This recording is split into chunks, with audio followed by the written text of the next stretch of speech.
Praise the Lord. मैं प्रभु का दास किशन आप सभी का we are for God ministry channel में स्वागत करता हूँ।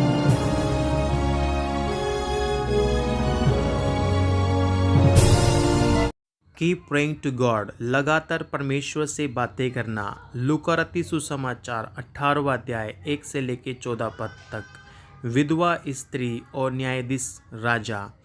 एक बार यीशु मसीह अपने चेलों के साथ जा रहे थे और उनको बैठकर उनसे दृष्टांतों में बातें की और उनको समझाया कि हमें परमेश्वर से सदैव प्रार्थना करना चाहिए, क्योंकि उनको समझाने के लिए प्रभु यीशु मसीह ने दृष्टांत में एक कहानी बताई।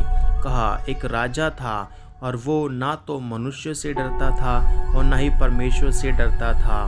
और उन्होंने एक बार बताया कि एक विधवा स्त्री उस राजा के पास आई और उससे न्याय मांगा, क्योंकि एक बुरे व्यक्ति ने उसे धोखा दिया था और उससे कहा कि मेरा इंसाफ दिलाइए, लेकिन राजा ने उसका इंसाफ नहीं दिलाया। लेकिन वो उसके पास लगातार आती गई जब तो उसका इंसाफ नहीं हुआ, लेकिन आखिरी में तंग आकर राजा ने उसे इंसाफ किया। और यीशु मसीह ने बताया कि उसी प्रकार से परमेश्वर से हमको भी लगातार प्रार्थना करना चाहिए, क्योंकि जब हम परमेश्वर से लगातार प्रार्थना करते हैं तो परमेश्वर हमारी प्रार्थना जरूर सुन लेते हैं। इसलिए जब तक हमारी प्रार्थना ना सुनी जाए हमें परमेश्वर से लगातार प्रार्थना करना चाहिए। फरीसी और वसूल देने वाला, फरीसीस एंड टैक्स कलेक्टर।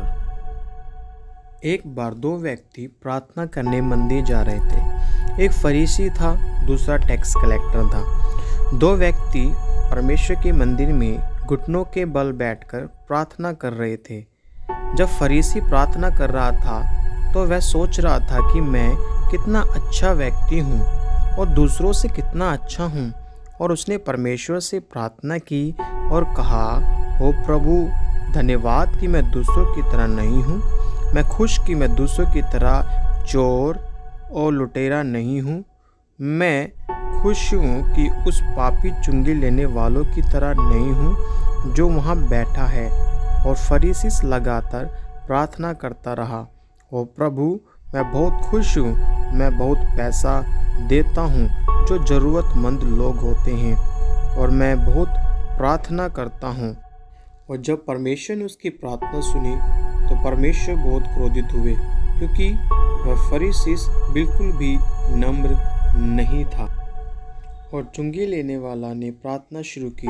जैसे कि हम जानते हैं कि चुंगी लेने वाला बुरा मनुष्य था, वह पैसों के लिए दूसरों को धोखा देता था, लेकिन टैक्स कलेक्टर उनके जैसा नहीं था और उसने परमेश्वर से माफ़ी मांगी प्रार्थना में, और परमेश्वर ने उसको क्षमा किया और परमेश्वर उसकी प्रार्थना सुनकर बहुत ही खुश और आनंदित। Moral of the story.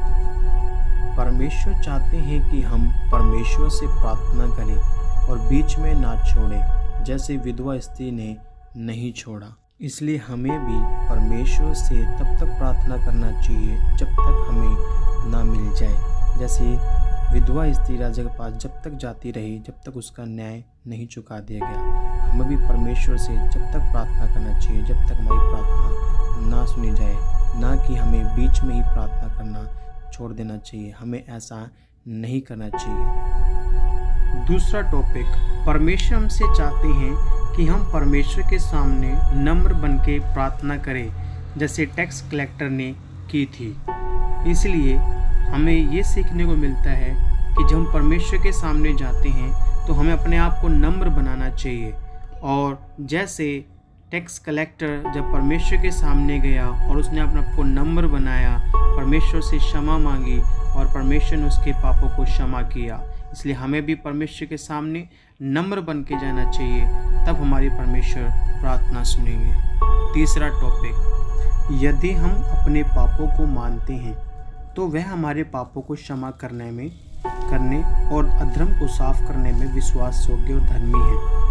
यदि हम अपने पापों को परमेश्वर के सामने मानते हैं और कहते हैं, प्रभु मैं पापी हूँ, मुझे क्षमा कर, तो परमेश्वर हमारे सारे अधर्मों को, हमारे सारे पापों को क्षमा कर सकते हैं। वे यीशु मसीह ने हमारे पापों के लिए जान दी और 3 दिन बाद जिंदा हुआ।